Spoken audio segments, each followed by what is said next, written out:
Hi, and welcome to the Spawdcast. My name's Carrie Hyde, and I am your host and your pet's life coach. Today on the show, we're going to be talking about homeopathy, which is something I actually don't know anything about. So I'm very excited to bring this to you because I'm excited to learn with you. But I brought on somebody that has not only shaped my views of how we treat animals and how we see animals, but also somebody who has no idea how much he changed the course of my life.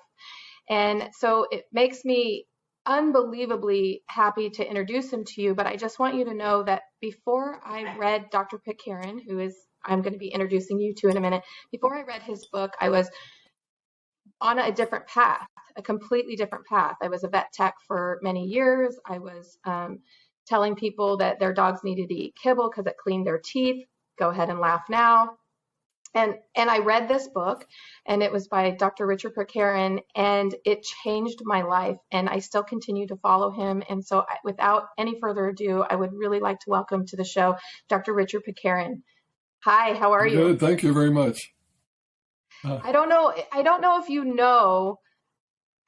I think when people of your stature watch or write your books and communicate, I don't know how far and wide you realize you reach. And at the time I was not a little girl, but I think about, gosh, I was so young, and you made such an impact on me. Just that very first book that you wrote on nutrition, it changed my life. Wow. It literally changed the course of my life. I was working for veterinarians at the time, and I opened up the book and I started reading, and I thought, oh my God, we've been doing this all wrong. Why? Why do you think that we got so far off of the path? Yes, good question. And that's a profound question, Carrie. We could spend an hour on it. I didn't realize myself that there was a different path, so to speak, right? Because I went through veterinary school. Yeah, good. And then after I went through veterinary school in UC Davis in California, I went into practice. And then after a couple of years, I went up to Washington State to be on the faculty. And then I did a PhD program. So, I was very much immersed in and conditioned to think the way, I guess, what could we call it? Conventional thinking? Right. Conventional. So it was not easy for me to change my view. That's a problem that we're going to find for everybody, that we propose a different, like in this podcast, if you say to people, look, there's a different way of seeing it. The challenge is to be willing to let go of what we've assumed before and think differently about it. So I had to struggle with that for some time. But from experience, I learned, okay, I see. I now see there are different ways of understanding it. There are different views. There's different ways to treat it. So I think the difficulty is it's complicated, but, we learn a certain way to think as we grow up.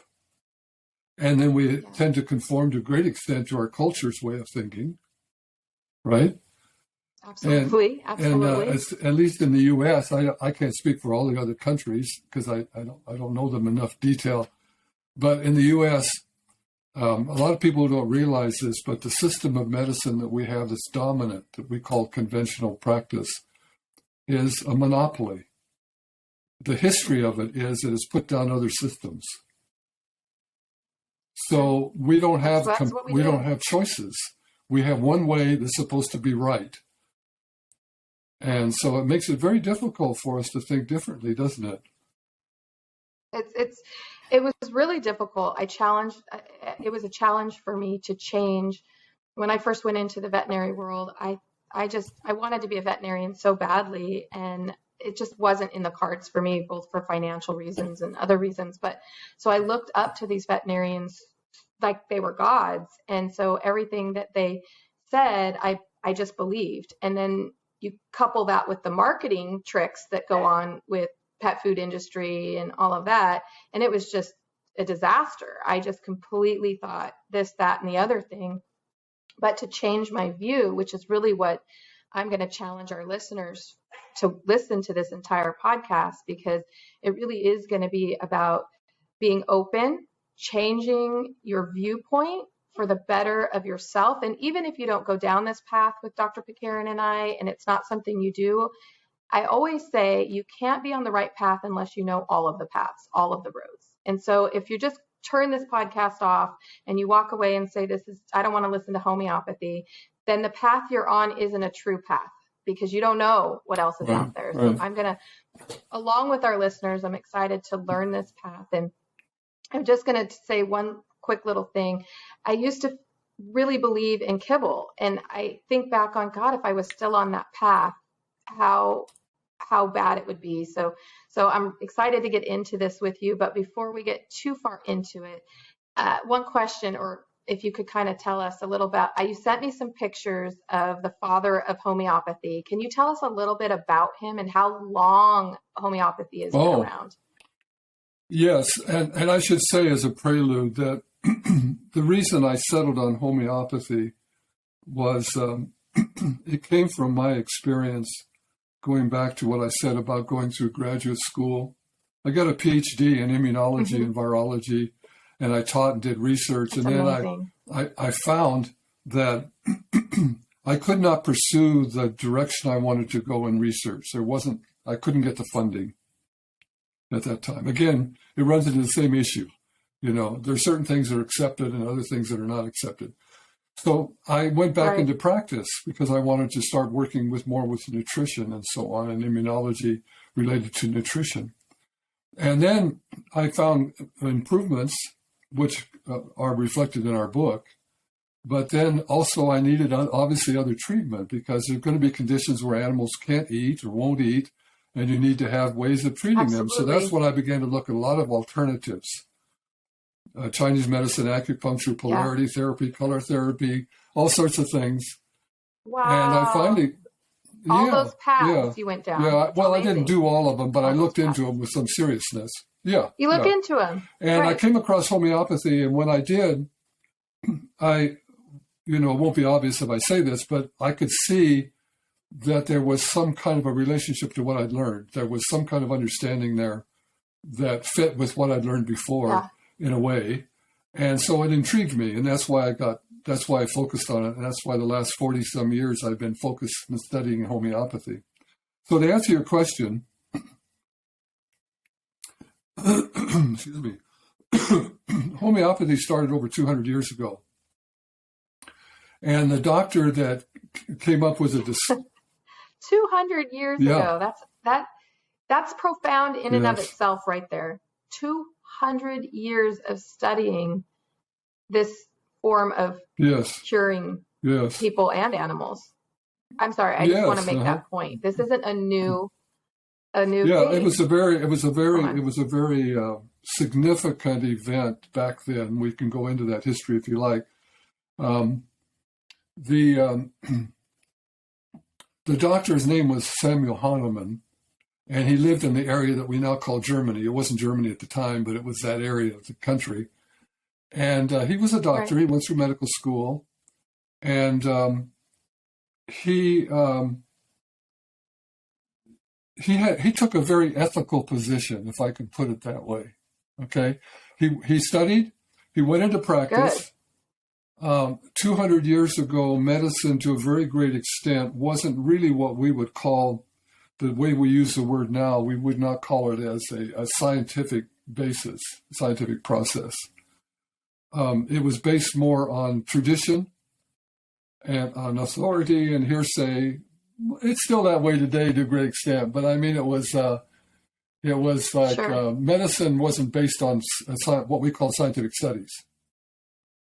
You understand what I mean?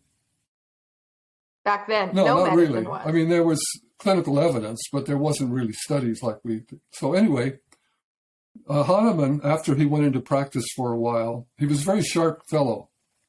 He was very smart. He was he knew several languages.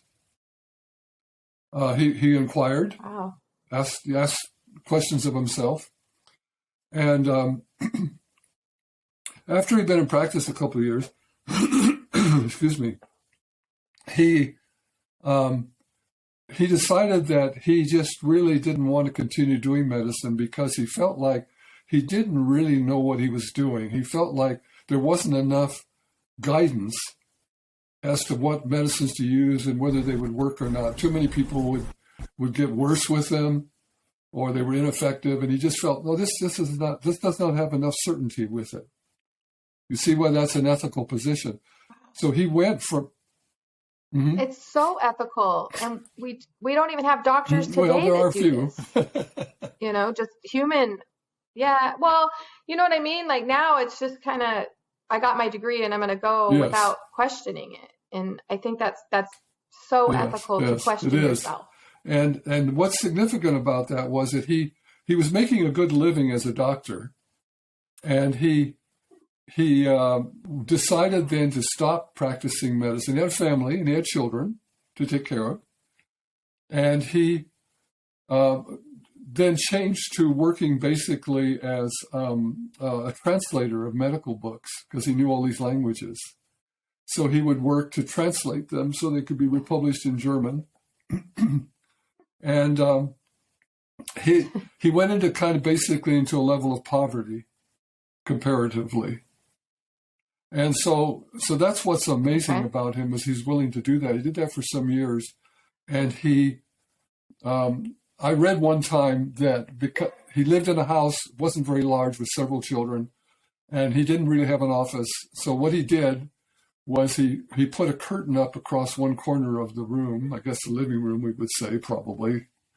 They didn't use that word, and then he would stay up every other night through the night and work so he could concentrate, translating books. Isn't that amazing? Wow. It's really amazing the drive that some things just drive people to, and of course he didn't have Facebook to distract him, or TikTok or TV, right, for that matter. So at least, thank goodness for us. And also, he didn't have distractions of so many responsibilities in that sense. He worked on that focus, and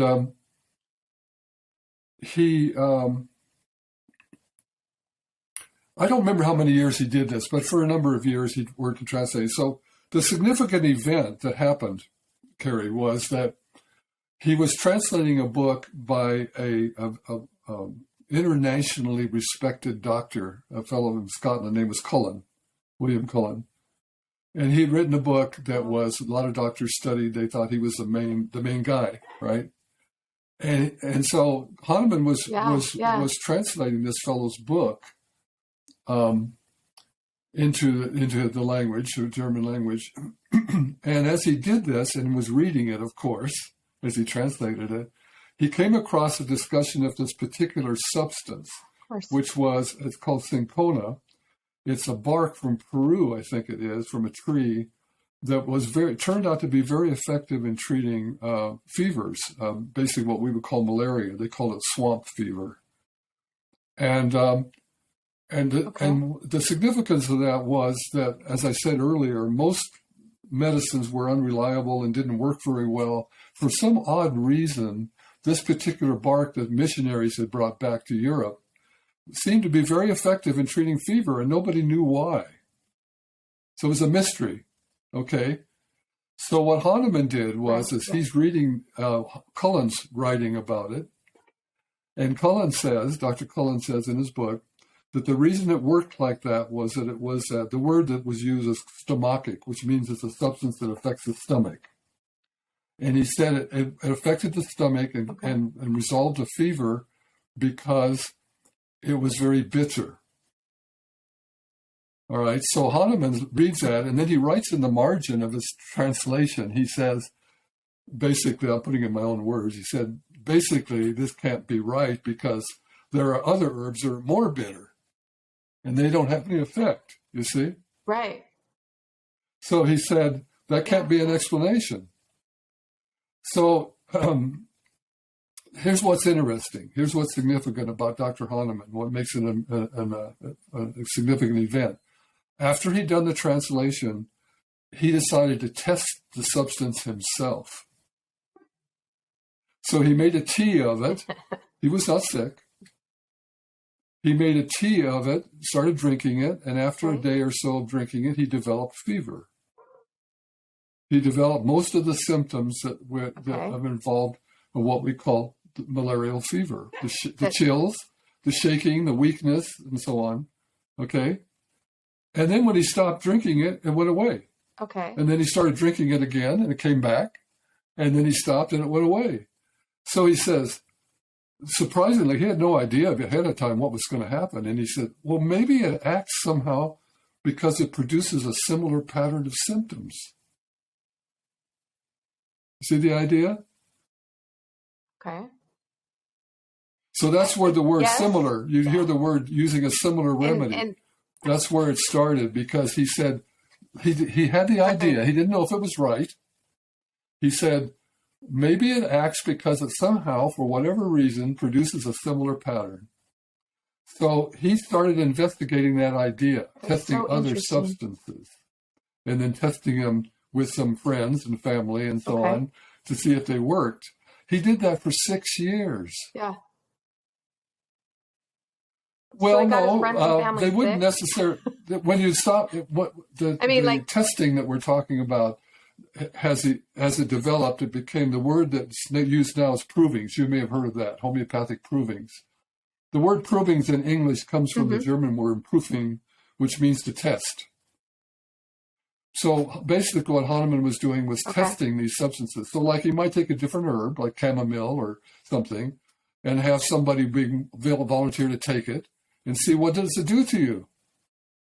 See, and then when they stop taking it, the symptoms go away. It's not like they become permanently ill. It's just a primary... Right. Yeah, well, people were willing. They were willing. People were willing because they were interested. Sure. So he got other doctors involved in testing it. He got his family, some of them volunteered to test it and so on. So as the 6 years went by and he tested a number of substances, he eventually got up, I think in his work, he got up to about 100 that he tested. And over time, and he found that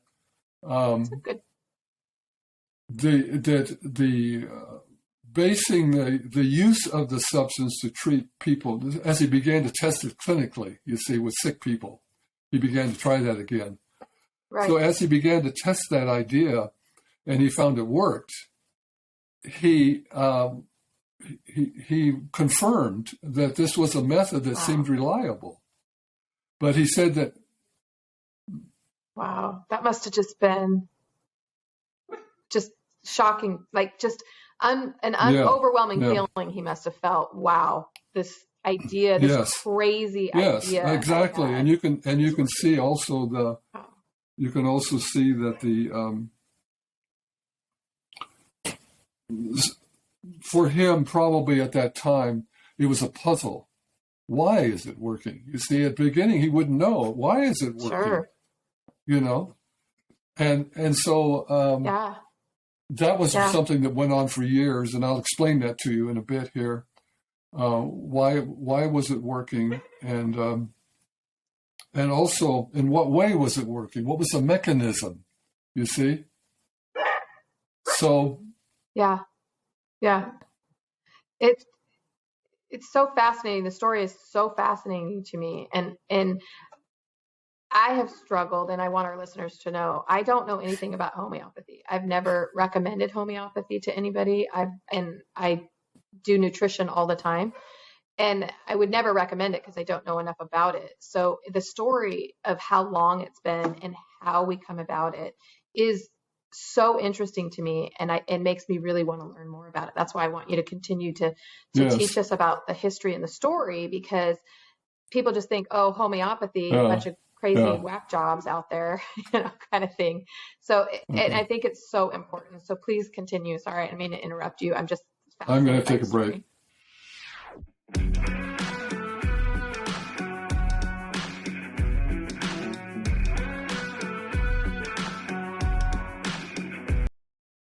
A little bit more about the story. It's a good idea to do that. Where we are. If you think people would have interest, because this is how you begin to understand homeopathy. Absolutely. You can understand, I should say, speaking to your listeners, you can, if we go through this together, you will understand the idea. Now, you may not accept it, but you will understand. You will understand the thinking and the experience. So, right. So first of all, I want to emphasize that what Hahnemann did was really, it may not have been the very first time anybody thought of doing this, but certainly was historically, as far as I know, the earliest I've ever found where somebody actually did a scientific experiment. He actually tested it. That's great. And the thing that was particularly unusual about it, Carrie, was that at that time, medicines were dispensed by pharmacists, and they were never one substance. They were 50 or 100 mixed together. And to do one at a time was considered like stupid, you see. In fact, because he couldn't, later on, I'm jumping ahead a little bit, as the years went by and he started using homeopathic remedies, which were given as individual substances, one substance at a time, not mixed. So as they were given that way, based on what he discovered, that he found that pharmacists wouldn't agree and prepare them. So what he did was he started making his own, and because he made his own, he was kicked out of that area of the country because it was considered malpractice. Oh, doctors could not make their own medicines. Only pharmacists. To make your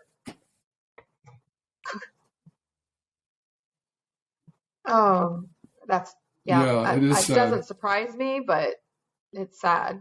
And I guess we also don't want pharmaceutical companies wouldn't like that for sure. Stuck to that, and he wouldn't go along with the idea of mixing them. So he, at one point in his life, he actually has to go to another province where there was a duke that gave him a place to live and work. But he had to travel. Now, mind you, back then, there were horse and buggy or horse and carriage, right? And he traveled himself with his family over the mountains to the new area, had an accident where it rolled down the hill. His son was killed and his daughter broke her leg. And it was like his life was so dedicated to doing this work. It's just amazing. So anyway, that aside. Yeah. The questions that were there that he worked on through his lifetime, he practiced this method and developed it for 50 years. Yeah, it's amazing. And so the questions that we raised a moment ago was like, why does this work at all? What's the mechanism, And what is it doing, to the body? Yeah. So that was something that was not obvious to him, but as he worked with it, it kind of evolved. So I'm giving the story here kind of condensed. You realize this went over decades of development and study. Yeah.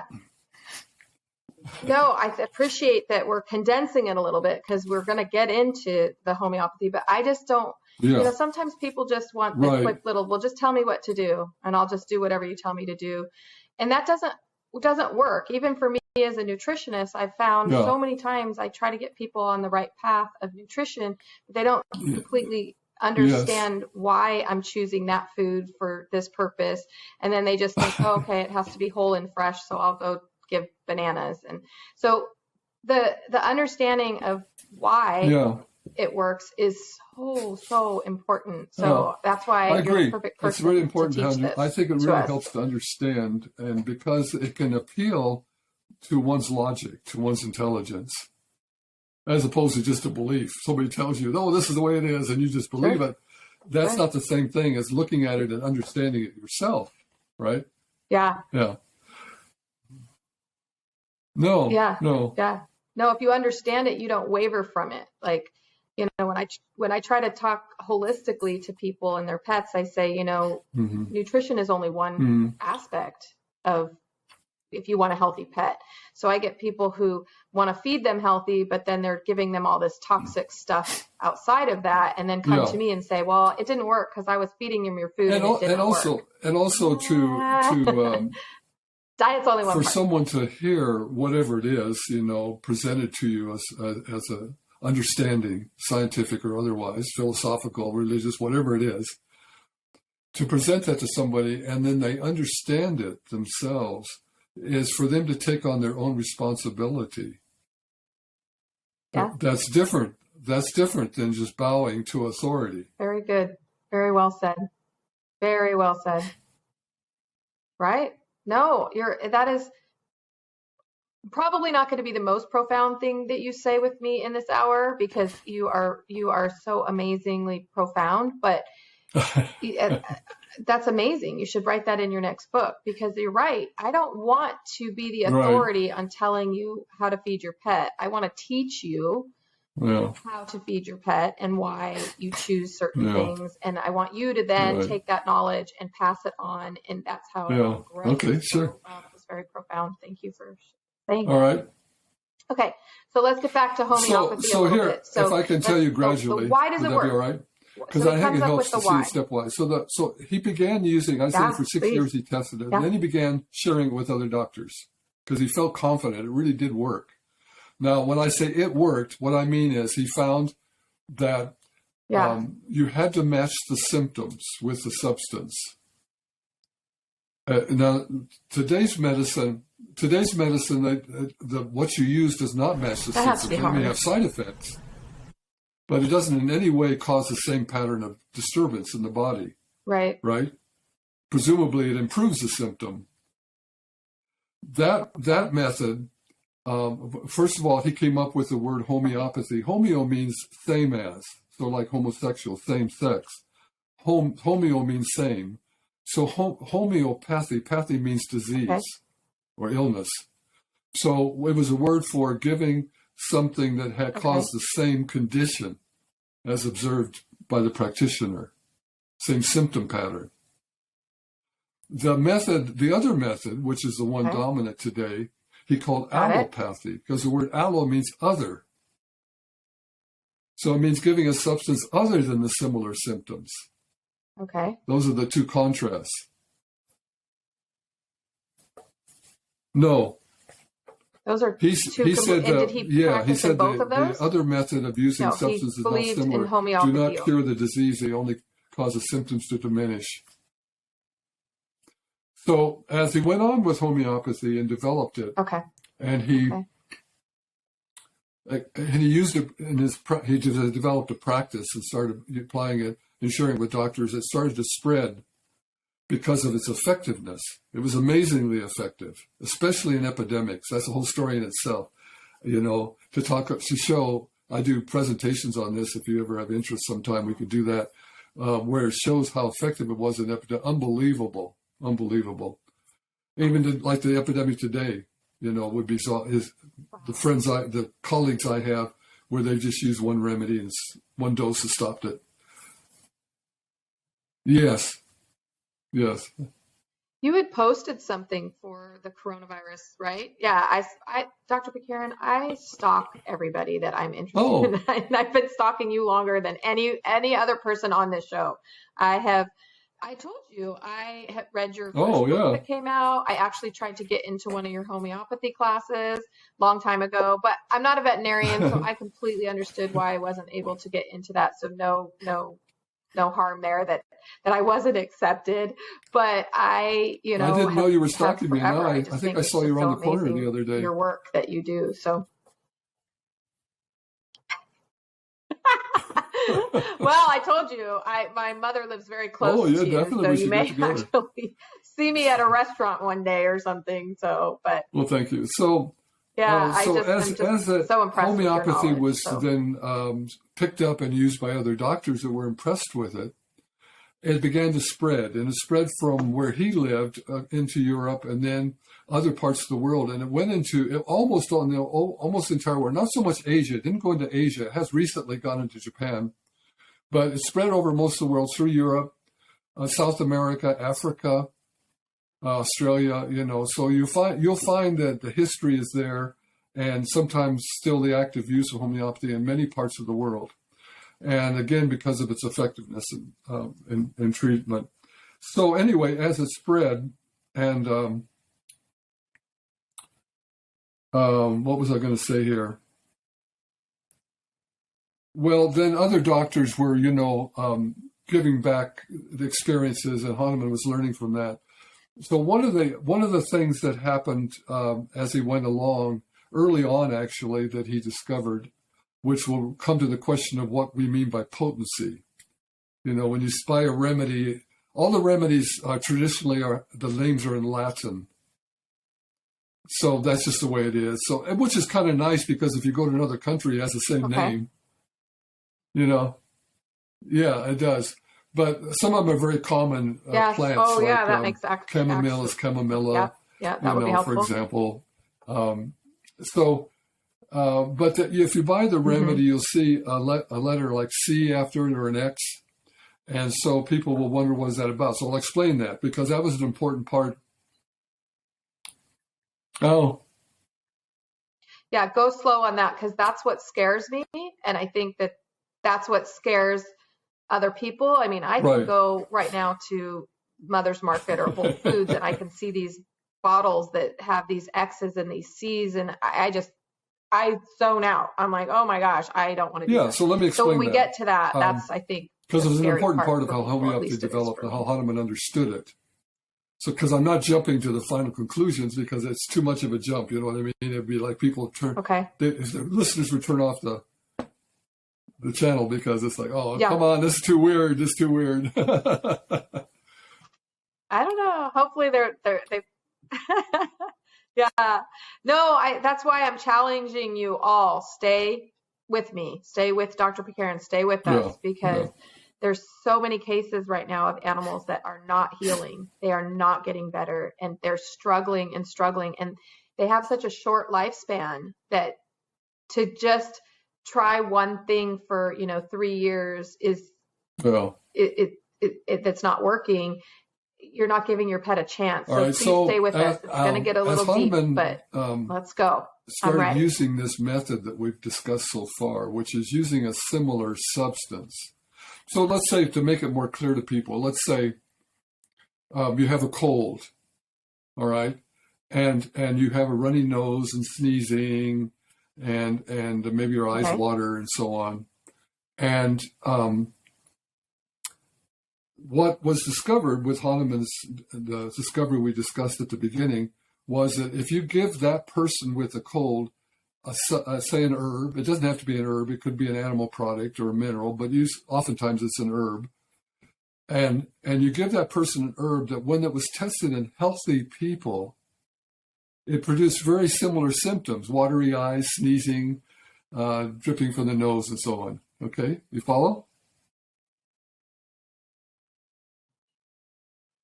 Well, but it doesn't cause a permanent thing. It's just a temporary. That's why it's so scary. It's very much like very much like if you take a drug, or say like you go out and you have too much to drink from alcohol, and then you feel something from it, and then a few hours later it wears off. Okay. Right? It's the same idea. Yeah. Yeah, it doesn't last unless you keep taking it. Perfect example. Thank you. So the homeopathic remedy, then, when you take it, it produces a temporary change. Right. So let's go back to the cold. The person has a cold. One of the remedies there's several homeopathic remedies that are used, because colds are not always the same pattern. They vary a little bit. It could be not a runny nose. It could be all plugged up.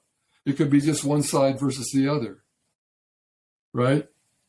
It could be a cold with a headache, and so on. Jeez. Oh my so gosh. there's different patterns of cold, but let's say one of the common remedies for treating a cold is Allium cepa, which is onion.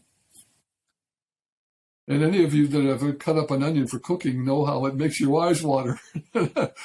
Yeah. So that's what he found. When people would take that herbal extract, some drops of it in the mouth, it would cause similar symptoms.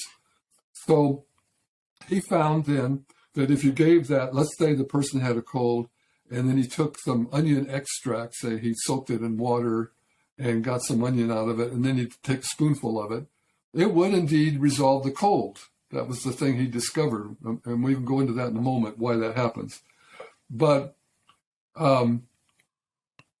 what he found as well was that sometimes, because the person had the cold, or whatever condition it was, that when they gave him something that caused a very similar change, they were unusually sensitive to it. See? Because they had that condition. They were unusually sensitive and reacted more than most people would react to it. So let's say, for example, there might be an herb that you would take, maybe fix a tea and drink it, and you don't feel very much at all. But somebody else that has a pattern of disturbance that matches that herb will very much be affected by the tea. You see? Do you understand? Mm-hmm. Oh. Yeah. More. So if your eyes are watery, exactly, and you cut an onion, cold, your eyes might water more than they would if you didn't have watery eyes. So that's what Hahnemann discovered. He found that the idea here was that when he used this method of using a similar substance to cause the same kind of pattern of health disturbance, that they were unusually sensitive to it. So he decided then what he had to do was give less of it. Give less of a dose. You follow? Give less of it. Instead of, because, at that time, maybe the way medicine was done, let's say that you're going to give an herbal treatment to a patient, you give them a spoonful or half a glass of it, make a tea of it, drink it or something. Now, Hahnemann said, well, that's too much. Okay. It's not that it didn't work, but it might be that the person has a cold, takes a glass of extracted onion water, and they do get better after a few hours, but in the meantime, the cold gets worse. They call that an aggravation. In homeopathy, it's called an aggravation. It's temporary, but it's not nice. Okay. So he found, So he said, okay, let's reduce the dose we give them. Yeah. Let's give less of it. If your eyes are just... So he started giving just a few drops. And that was better. But still, for some people, it was too much. So then what he did, he said, I'm going to dilute it. So he diluted his method of dilution that he had for whatever reason was 1 drop to 99 drops of water, 1 to 100. Again, I don't know why he chose that, but he never explains why, but that was the standard for him. Maybe it was done by pharmacists. So anyway, he first made a dilution, and he would take, let's say you take the onion extract, you take 1 drop, put it in a container, add 99 drops of water, and then he would shake it up. And he found that when he did that, then it did act more smoothly when he gives a little bit of that, and it didn't have so much aggravation, as I described a moment ago. Is this making sense so far? Okay, good. Yeah, let me know if something isn't clear to you. Yeah, I'm absolutely following you. I hope our listeners are too. All right. Yeah, no, I'll let you know because I want to learn with them. So, and later, most of my listeners know we do after they listen to this. We'll be doing a Q&A. So he found then, this is over a period of time, we can do that. But I am following you. He found that if he made that dilution 1 to 100, then that medicine that was diluted acted well to resolve the problem, just as well as did the onion extract and a glass of water. But it didn't cause so much of that unnecessary aggravation at first. Just improvement. The person would start to get better. All right. Then he found that some people still reacted too much to the dilution. Okay. So he did a second dilution. All right. So the second dilution then would be to take the first one that I described to you, was 1 to 100. Okay. That liquid's the dilution. Take 1 drop of that and add to 99 more drops of water.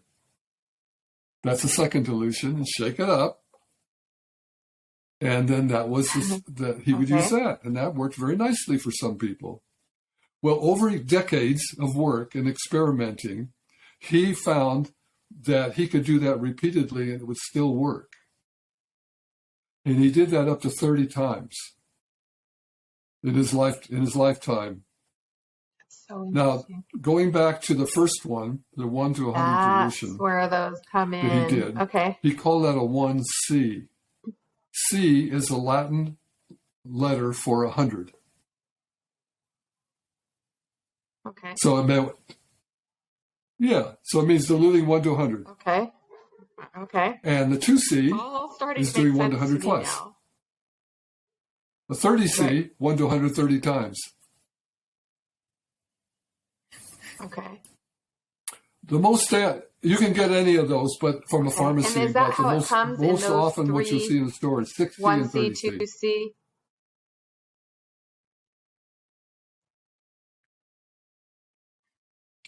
Okay. Okay. See, that's where I just would see those numbers and think, oh, this is going to include math, and I don't like math, so I'm going to need to not do this. But that's so simple. You're such a great teacher in explaining that, because I am not a math person at all, which is partly to do with why I'm not a veterinarian. But but so you don't have to know calculus. I can understand this. It's his dilution formula. Yeah, so he developed that method of diluting, and he found that works nicely, smoothly. Some people weren't that sensitive, and others were more sensitive. But he had a choice now. If you say, for example, he might have given somebody the second dilution that I described to you, and it worked okay, but they needed another dose, and the first dose did cause a reaction that was too much. So he gives 6C dilution, 6 times it was diluted, and that worked more smoothly. You see how you can use that? The pharmacist? Right. Yeah. Yeah. And that's so much better. Yeah. We do that with pharmaceutical, like drugs now, give you half of, right? Like with anything, you can, people will say, well, just take half of this, or, if you have a smaller animal, they'll give. So we do that now. So I think people can understand that. Yeah. That's all he's doing. Exactly. Is finding, so it was all based on his clinical experience. And figuring out what works best on an individual basis. From working with people, that this was a method that was very effective. So the C, what are called the C potencies, are the standard ones for the most part.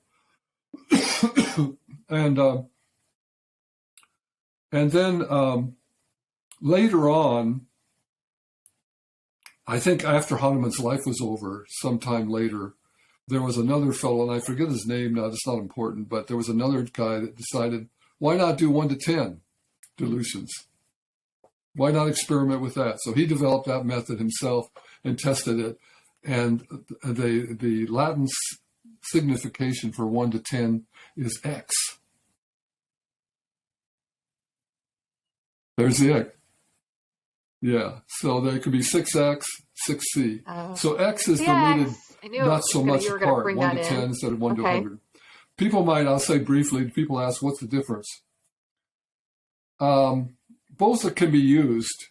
The X's tend to be used for more physical problems, and the C's for problems involving physical and also emotional, mental. I'm just generalizing. It's not absolute, but anyway. So Sure. And I thought the X was algebra, so oh God, here we go. X equals Y. Yeah. So I'm thinking, where are we going with this? I got to run. Where do I want to take this? Let me think for a moment. So over time, over decades, Hahnemann developed this method of dilution. He found also in his experiments that when he made the dilutions like I described to you, he'd do 1 to 100 in a liquid, and then sometimes he'd often add a little bit of alcohol to it just to preserve it so it didn't decay. So it's not significant that it has alcohol in it, but maybe a little bit just to preserve it from bacteria growing in it. So then he would shake it up, as I said. He was agitated, hit it against his palm like this or against something to make sure it was well mixed. That was just his standard of doing it. Okay. But as he experimented with the method over time, where he compared making the dilution and not shaking it up, just the dilution had no effect. It had an effect at the first, maybe the first dilution or the second, but after that, it didn't have any effect after that. He found he had to agitate it. He said agitation, it was called succussion in homeopathy, which means to hit it vigorously against something So then his mind went, why does it make a difference? So then he came up with the understanding that what we're dealing with is some kind of energy that's in the substance that's released by the shaking. And he started, because he found when he did that dilution like that and shook it up and used it diluted, as I described, say 6C or 8C or whatever it is, that it seemed to act more effectively in treatment than using the crude substance. What I mean by effectively is that it acted smoothly and fast. Wow. Quicker.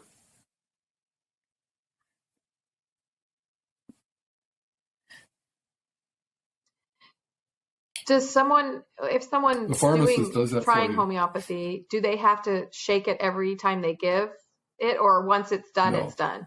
There is a method. We won't go into it. There is a method. Okay, so you don't have to. I don't have to have people running around doing this. Where you end up shaking it yourself, okay. But that's not important. Just put it aside. So no, you buy the little pellets. See, well, I should say. Let me explain that. So what I just described is what's done in the pharmacy. Okay, so they dilute it, and then they have a machine that shakes it up, and they do that so many times. And then, so let's say they develop a 6C. They go up to 6. Then they take that liquid that I described to you, and they add it to little pellets. They were usually made from milk sugar. Now that today they're sometimes made from plant sugar, like sucrose. That both are available. But the little round pellets you see in a vial, if you've ever seen them. Okay, well, you open up, you buy down at Whole Foods, you buy a remedy, and you open a little, say, boron, and it's a little blue vial. And you open it up, there'll be little pellets, and they're about the size of a BB. Okay. And so you take one or two of those as a dose and let it dissolve in your mouth. Okay. I'm so going to Whole Foods as soon as I'm going. And there's natural grocers and other ones. I'm sitting here going, oh yeah, I'm doing that today. I'm going to be in the homeopathy oil like crazy today. So what the pharmacist does is when they prepared their liquid like a 6C, then they take that liquid and they add it to these little round pellets they've made from sugar. They pour it into a vial and mix together, and then they lay the little pellets out on a absorbent paper, I guess you could say. I can't think of a better word. And they let the pellets dry. And then the dry pellets are put into the vial, and that's how they're sold. Wow. Yes. You can buy it, but people won't get it that way. So you would just give places. They'll get it as pellets. Pellet, not a drop. But if you wanted to buy from a pharmacy, you could buy it in liquid form if you want to, if you're a practitioner. But you don't have to. Like, say for you want to get it, say as a veterinarian, I want to buy the liquid one to give to animals or something. I could do that. Right. But basically what you'll find in stores are the pellets. That's standard homeopathic preparation. Yeah. It is legal. It's not necessarily approved of. And homeopathy but it's is legal. It has been. Right. Mm-hmm. Yeah. I just wanted to. Right. But it's legal. So anybody that's listening to this that wants to use homeopathy on their parents. I don't know. I almost said on their parents. No. But you could use it on your parents too, I guess. But if you want to use it on your pets, you're not breaking any laws. Not malpractice, but poor judgment because you should have come in and seen me. Sure. So, yeah. Yeah. Oh, yeah. On my website, there's a listing. Of course. But there's homeopathy. So let me come back to this. I want to make this point. As Hahnemann experimented over several decades of his work, making the dilutions so that the remedy would act more easily on people. Okay. He also found that as he made the dilutions, those dilutions seemed to act more effectively for some reason. Okay. And so the term he gave to it, he said, they act more potently. Potent means powerfully. The word potent means much stronger action. So that's where the word potency comes from. So he said, he just observed this. He said, Like if I give a Sure. 12C or a 30C, it seems to work better in a person than if I give it a lower. Now again, why? You see? Well, so he finally came to the understanding. He said, the reason it does that is because at the beginning, if I just take the onion extract and give it to them in a cup, we can call that crude substance. It's just the physical material, from the onion. If I give it to them in a 30C potency, I'm not giving it to them as a physical substance. I'm giving it to them as an energetic influence. And he said that what happens when you go through the steps of diluting and shaking it up, that it releases an energy from the onion into the liquid. And it's that energy that's acting. He called that energy the life force or vital force. And the idea here then, as it developed in homeopathy, and it's not that different from other systems, alternative systems like Chinese medicine, is that there is an energy that underlies our physical form. In Chinese medicine, it's called qi. You've heard that term before. In homeopathy, it's called the vital force or the life force.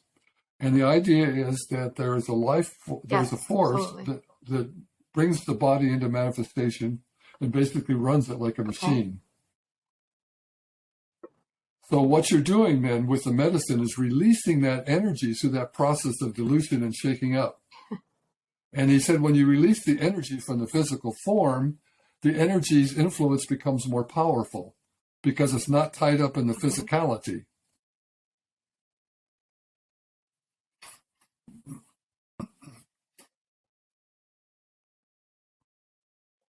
Wow.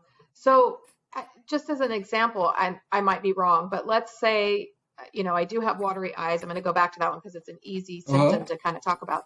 If I have watery eyes and I take like a 30C of onion. Yeah, probably. So probably would I expect my eyes to water it doesn't have to happen and necessarily, then be done, but let's say that oftentimes to release? If I were to treat a friend or family member that has a cold and they have a runny nose and watery eyes and sneezing, and I gave them the homeopathic remedy that I was lucky enough to identify as the right one to give, it has to be the right one. It has to match. If it doesn't match, we could talk about that later. It has to match. If it doesn't match, it doesn't do diddly squat. And I know that's another whole deep conversation of if I give the right remedy, match it. then very quickly, within a minute or two, they might start sneezing and their nose run more. And maybe that goes on for 4 or 5 minutes, and then it starts to go away.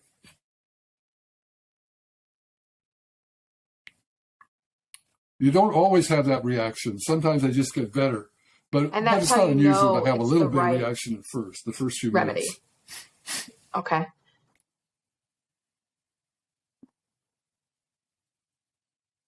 So is it quick? Like if a doctor gives me a pain pill, right? If a doctor gives me some crazy pain pill. Well, if it's what's called a pain in my leg, is it like a 30-minute before you feel the effects, or is it a day acute would or be like 5 a cold minutes? or flu or an injury.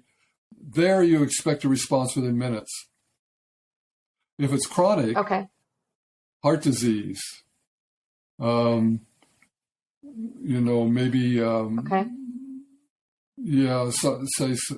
say maybe some chronic diarrhea or something, then it's going to take days. That's a lot of energy for the full response. That needs to be released, right? So there is that difference. But anyway, back to the acute problem. I'll give you an example if you like from my own experience. And this is how one of the things that really impacted me early on in homeopathy.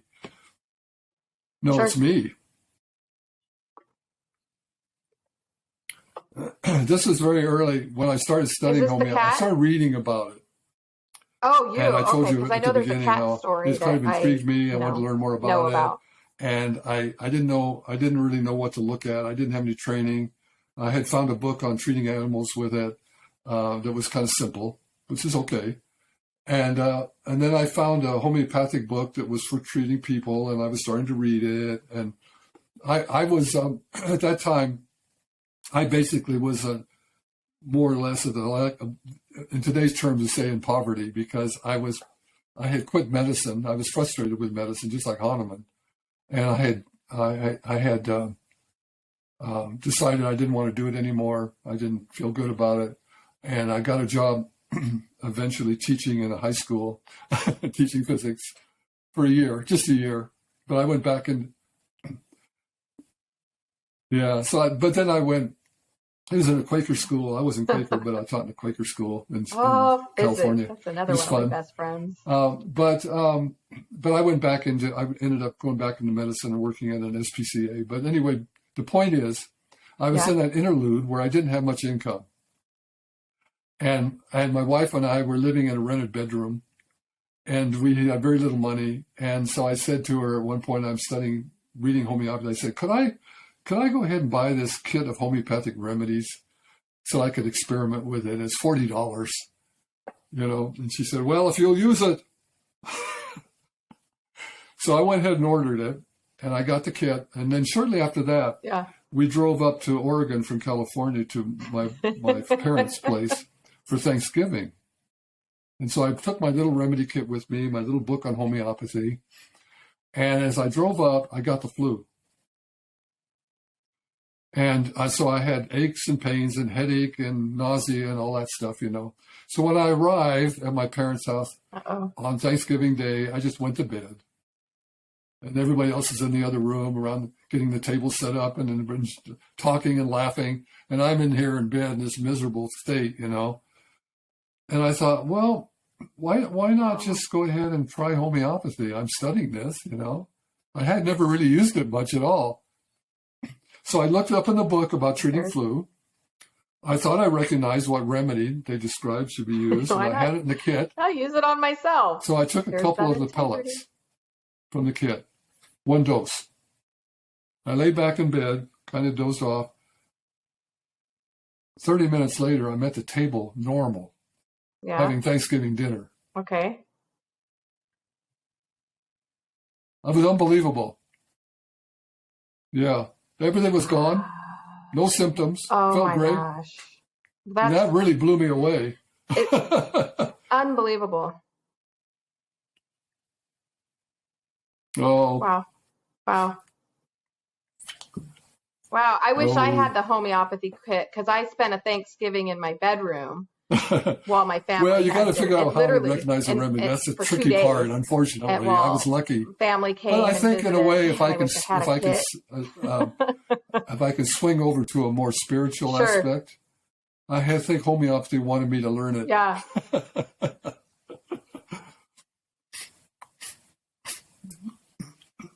Yeah. Please. I was just going to say that, I knowing what you've done with homeopathy, and I don't mean just the treatments that you've done on animals and yourself and probably your family and friends, but the teachings that you have,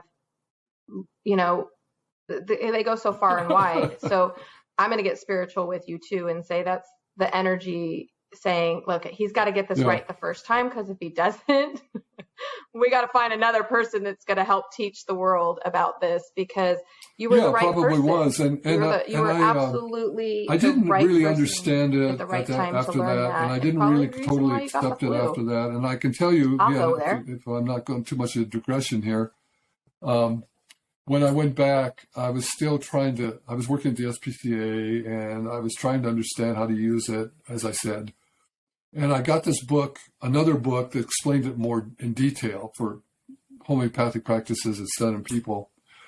And I would read it, and I would say, and literally, I was living in Santa Cruz in California, and literally I would read that, and then I would get angry.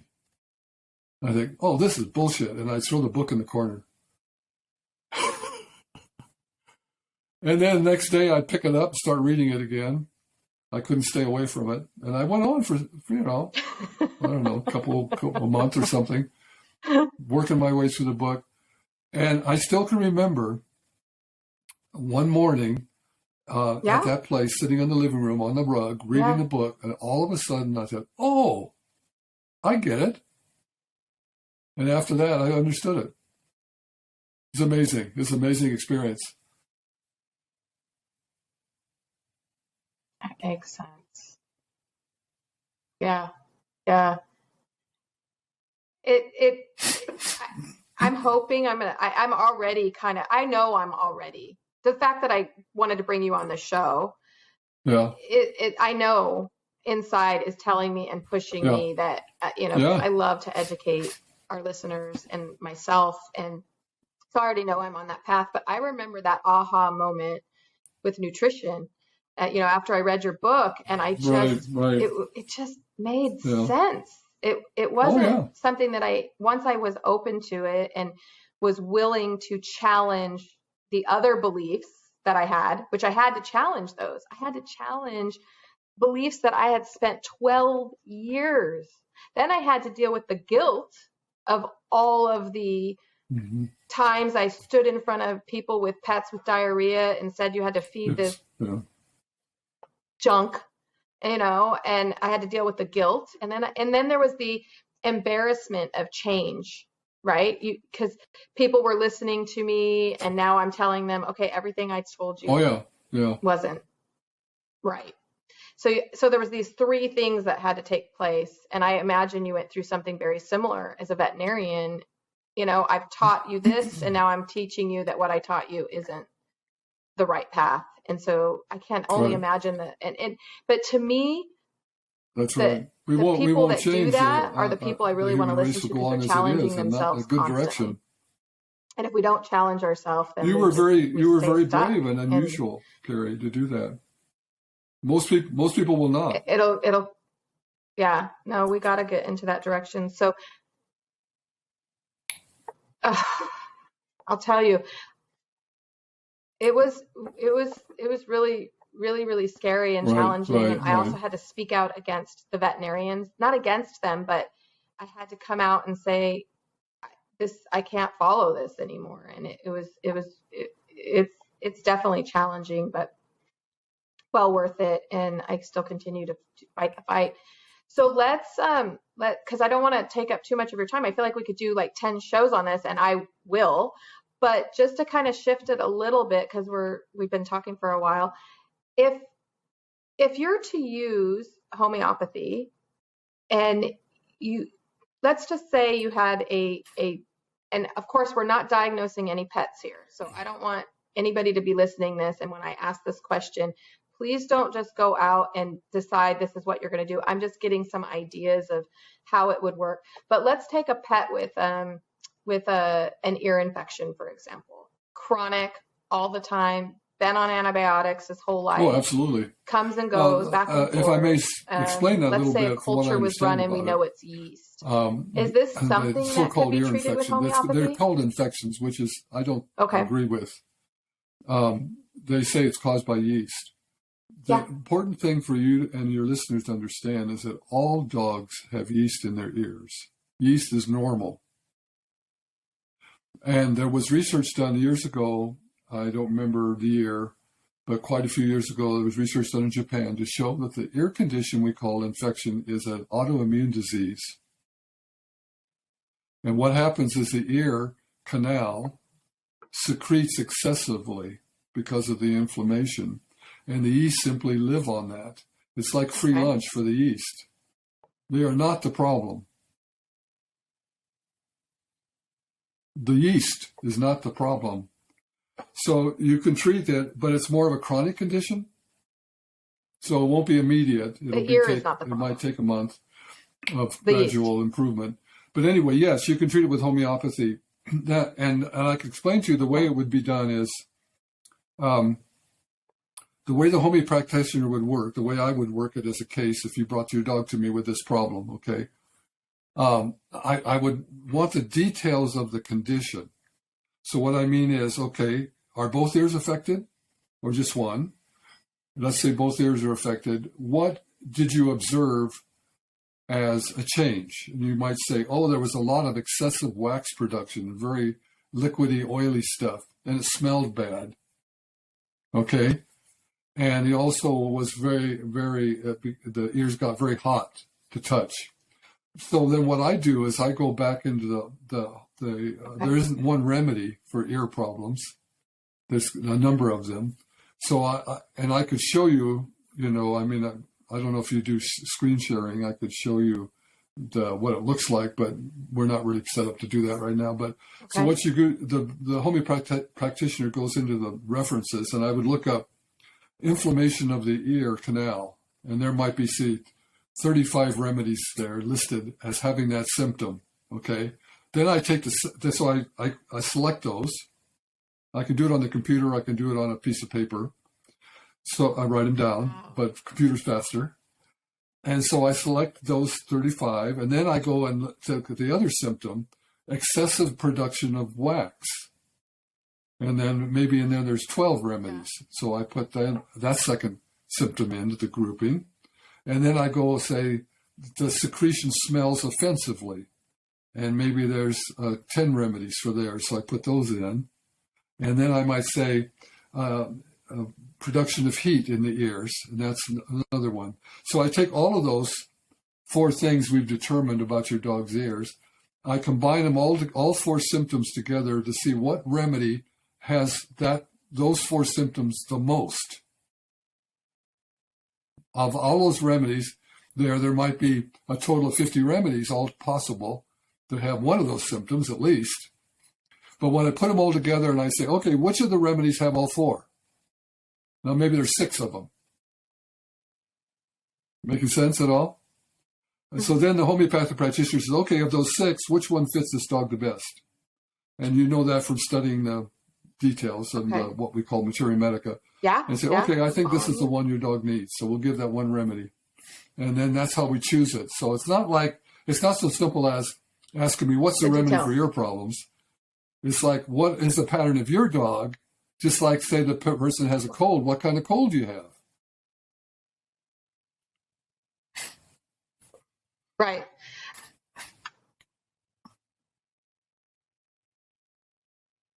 Right. No, that's a good example. Yeah. And which is why before I asked that question, I wanted to make sure that people didn't think you were giving them a remedy, because you have to know so much more, which is why studying homeopathy is so important. Is we can't just run out to the store and probably, I would imagine, it's not always the right remedy right off the top. Just like let's use an antibiotic, for example, which please don't think that I'm suggesting we give our animals a bunch of antibiotics. But if you look at it from a human standpoint, right? You have an infection and they give you an antibiotic and it doesn't work. They have to give you a different antibiotic.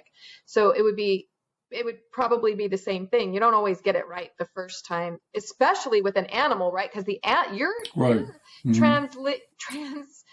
you're saying translating the it is somewhat, it's different. It's sort of similar to in treating humans. So it's like treating children. In veterinary medicine. If a child can't talk very well, he's still young, it's mother and father telling you what's going on. So it's a similar kind of pattern. It's like treating like pediatric homeopathy.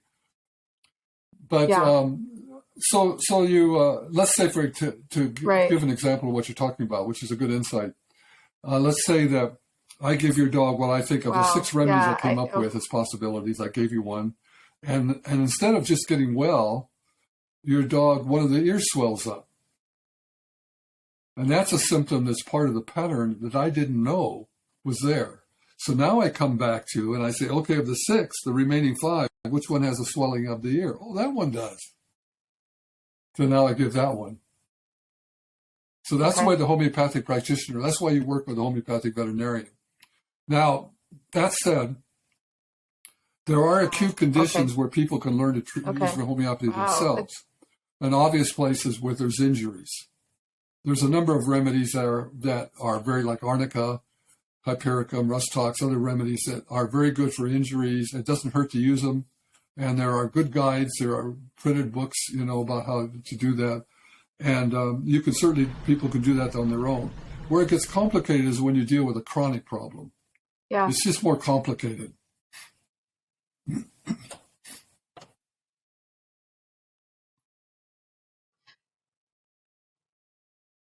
Yeah.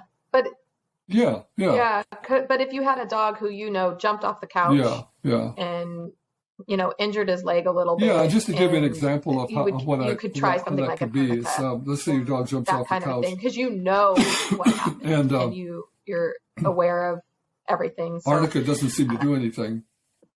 Arnica, for injuries, acts primarily where the injury affects the muscles and soft tissues. If the injury was to the ligament, there's another remedy called ledum that's better. If the injury is primarily the nerve, then there's a remedy hypericum that's better, and so on. But you can find little books that guide you in that, that tell you how to do that for treating injuries. So I encourage people to start learning it. First aid treatment. It doesn't hurt anything, and it's a very. Oh my goodness. Yeah.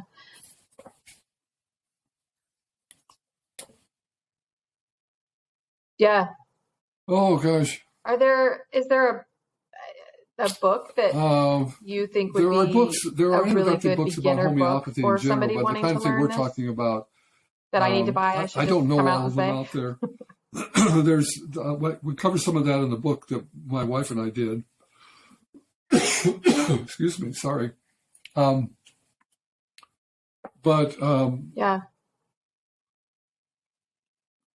I'm not thinking of any other names at the moment. Sorry. Had what? Oh, fourth one. Mm-hmm. That's okay.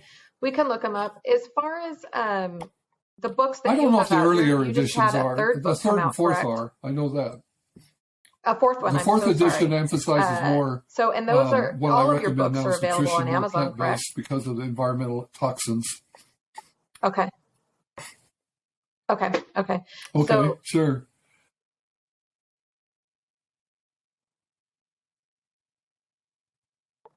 Yeah, we're going to do a whole episode on that, correct?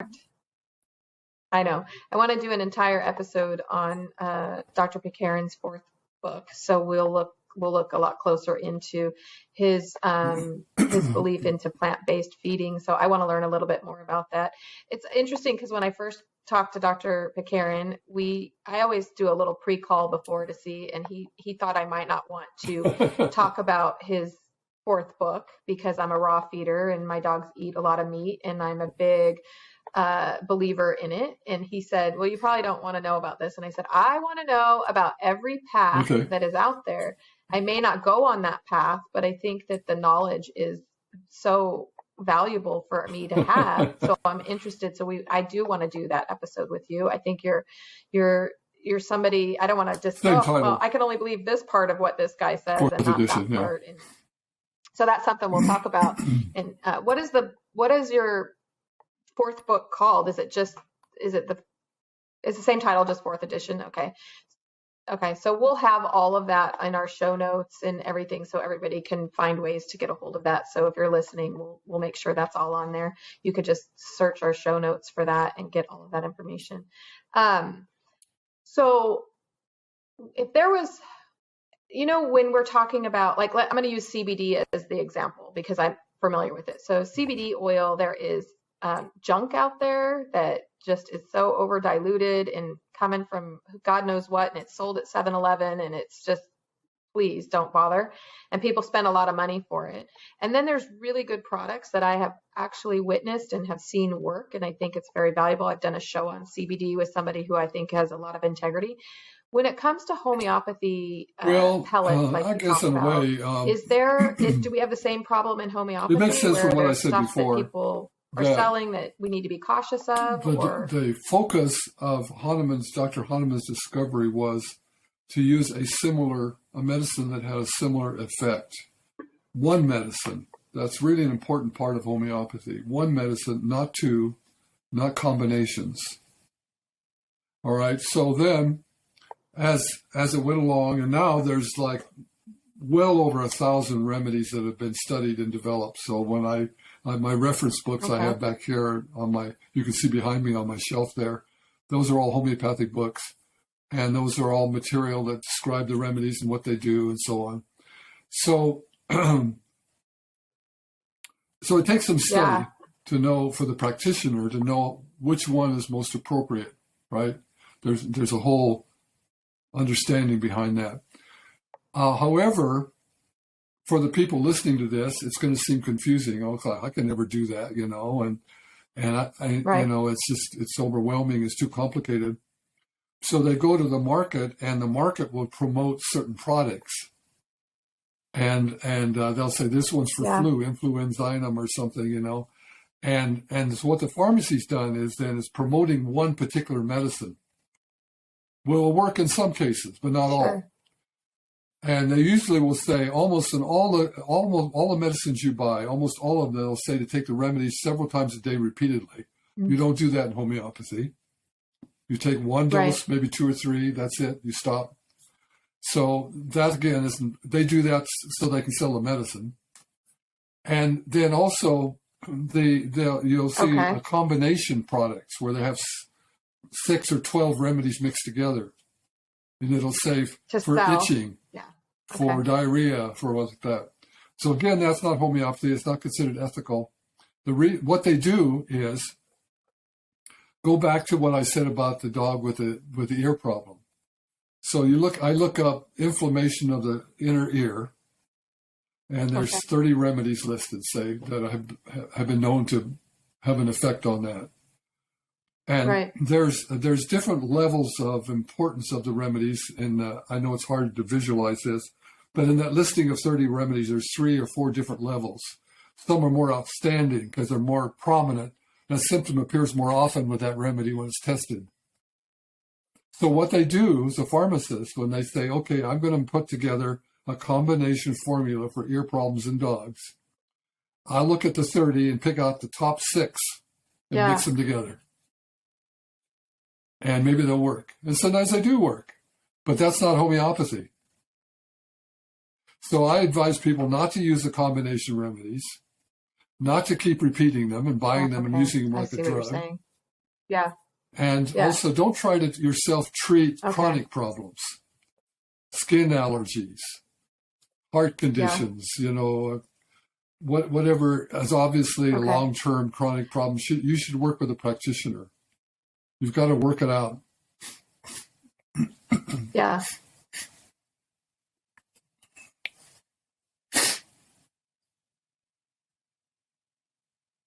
Yeah, I have a dog. The reason I brought up the ear infections was I have a dog that was left with me, abandoned. I don't know what you want to call it, but she has chronic ear infections, and so I thought, you know, I want to learn this, and so I think I'm gonna try to kind of learn a little bit about what I would do with her ear. It's just something I want to see and do. So I'm gonna get a couple books and try to see if I can help her. She's an old girl, but she needs some help. And now she's mine. She's been left with me. So I'll figure out what I can do. Not that I would practice it. I can't. It would be illegal for me to practice homeopathy on my clients' pets. So it's not something I intend to do, but it's knowledge that I want. They're called potencies. So that if people do come to me and I can possibly provide them with the tinctures. Is that what it's called? Would they be called tinctures? Or is that? Yeah, there's homeopathic pharmacies. Yeah. So is there? There's a number of them around the country. Some of them just make are these like that you could call. There used to be back when homeopathy was 30C more popular in this country. There were pharmacies everywhere. Oh, there is. Okay. And that's the way it is. You go to Mexico, every pharmacy has homeopathic remedies. But here, there's probably a dozen or so around the country, and you can call them or order online. Right. You can get it on. You can get some of them on Amazon. A lot of remedies on Amazon. Okay. Yeah. Or you can work with somebody. You can work with a homeopathic. I'm going to do that. Learn from that. There's a list of veterinarians. I'm going to do that with Lexi, and then maybe I don't know. You can follow her story a little bit, my story, because I want to. No, because I've been focusing more on writing and teaching. I have those projects. You don't practice anymore, but do you do consultations at all or anything? No. Yeah. Good. You're such a great teacher. Honestly, I have struggled with homeopathy. I've just been so scared to jump in. And so I'm gonna take this information, and I hope our listeners will take this information and get some books and learn, and be able to help their own pets, because I was a vet tech 25 years ago, 26 years ago. And pets are not getting treated better. They're getting sicker. You're going to have to take some of this into your own hands. And that's why I'm here. That's why I bring people on the podcast like Dr. Pitcairn, because we have to take their health and our own health into our own hands a little bit. So I was going to say arm that you with some knowledge. And if I haven't Dr. Pitcairn, you've been before, so amazing at that. We really do need to do some more shows, but I don't want to keep you any longer. I've had you for a while. And there's a menu item called referrals. And you can go down to, I forget I might just say referrals in the sub-menu. But anyway, then there's a listing by state. And you can find veterinarians that have studied with me. It's not all the veterinarians that have studied with me, but those willing to take referrals. So you can find somebody in your area. And yes. And then also there's one called health consultants. There are a few listed there. They're willing to work with you on the phone or email. So that can be helpful. And I also just remembered I have a book. It's a PDF I can send you when we're done, called Flat Earth Medicine, and it's an introduction to homeopathy. You might enjoy it, and you can share it. You can share it with your listeners. Okay, all right, and maybe I could finish up, if you don't mind, by just. Awesome. We didn't go into it in detail, but maybe another time. Yeah, I will. I will definitely share it with everybody of your group there. And, but as I discussed with you, that Hahnemann's gradual discovery that the medicines, when he made the dilutions and so on, act more powerfully, and that it can't be then just a physical action, but more of an energetic action. And you might say, people say, "Oh, that's ridiculous. That's woo-woo." But the thing is that it works so well. That's why you can't deny it if you're willing to look. Is you see, oh my gosh, how effective it is when you have that, like I did with the flu. So when you see that in your animal, sometimes you work with somebody and you see it work really well in your animal. Think, oh my gosh, there's something to it. Yeah. Yeah. Right. Right. Well, that's what I love about when you have something like this that you're using on animals. Animals don't have a placebo effect. They have no idea that you did something. And the emotional part comes away too, right? So for humans, if we do something, we start to put that emotional part in. Well, maybe it was going to happen anyway, or maybe I just this. Or, we start putting all this emotion into it, but our animals don't have that. If you give them something and now they're walking across the living room, it's because what you gave them worked or didn't work, right? They don't have that placebo effect. Yeah, absolutely. That's the part I love. I remember one time years ago when I had my practice in Oregon. It's like it's all honesty. A local veterinarian in the other town wrote an article about no faking it. It's just all pure honesty. So I contacted her and said, "How can it be placebo in animals? They don't know what I'm giving them." She said, "Oh, it's a placebo with the clients. They are imagining the animal's getting better." Whoa. Yeah. Wow.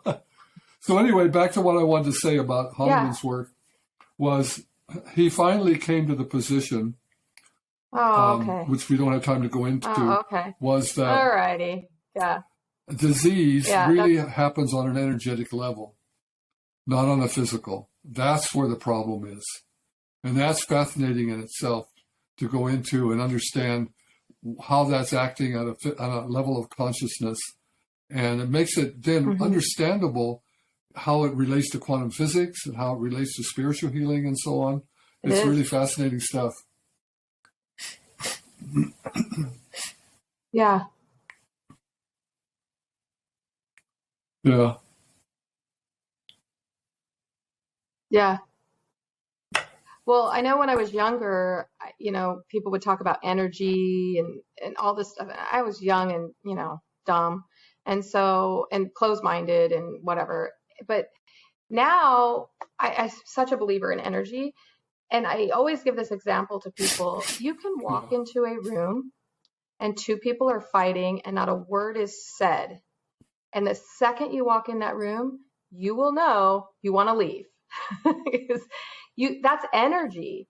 And to discredit something that powerful, that doesn't require language, it doesn't require a look, it doesn't require nonverbal or verbal communication, just to feel it, and then your body very much in agreement absorb with it what you just said, and feel the uncomfortableness is so powerful, so powerful. So it's interesting to know that homeopathy is really based on an energy force. Yeah. Yeah, it's one of my favorite things to say to people about energy is just walk into a room. I've even had people walk into my work and the energy is so powerful.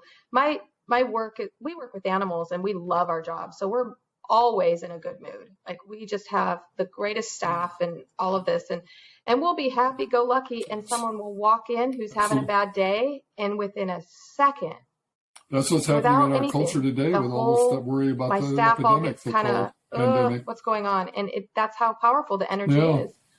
You know, one person's energy can change 5 people's energy like that. I know. It's heartbreaking, and we should all keep that in mind. Our energy is transferred, and so unless you're putting out positive energy, because negative energy, like I just told you, 5 people with good energy, and that negative energy is strong. Okay. It can walk into a room and it can change the energy of 5 people. So you really want to be putting out that positive energy. It sounds like we could do a whole podcast on that. I'm going to let you go. You are just so amazing. I really do want to do some more podcasts with you if you're open to it. We could probably talk forever. I told you I really have been stalking you. I haven't been to your house, I promise. But I watch and listen for years. I've been. Thank you very much. Aged both of us, so I appreciate you. for that. I appreciate the work you're doing. I didn't want to do that to either one of us. Unusual attitude of wanting to learn and inquire. And listening to you, and you're just an amazing, positive energy. Yes. And thanks for coming. You're welcome. Yeah. Thank you. Yeah. Yeah, it's all we have. I mean, that's what we're here to do, is learn, right? At the end of our life, if I just stayed one way, that's boring. So thank you so much. I will make sure that all of this is out to you. For our listeners, thank you so much for the continued support. The growth of the Spawdcast is overwhelming to me at times when I get the reports. I'm so blessed to have so many of you interested in the topics that I'm interested in, that I want to share, and that the guests that I bring on the show. I hope you continue to enjoy it, share it. It's free. As you know, I don't do any advertising. This is just a passion of mine that I do. So please take it and share it with your friends. If you're in the industry, please share it. Learn from it, and I just continue to grow with you guys. I hope you enjoyed this show. Thanks. You can, of course, follow us on the SPA's Facebook page as well. There's a lot of information there, too, and our YouTube channel as well. So, all right, everybody, have a good day. Dr. Pitcairn, thank you again. Take care.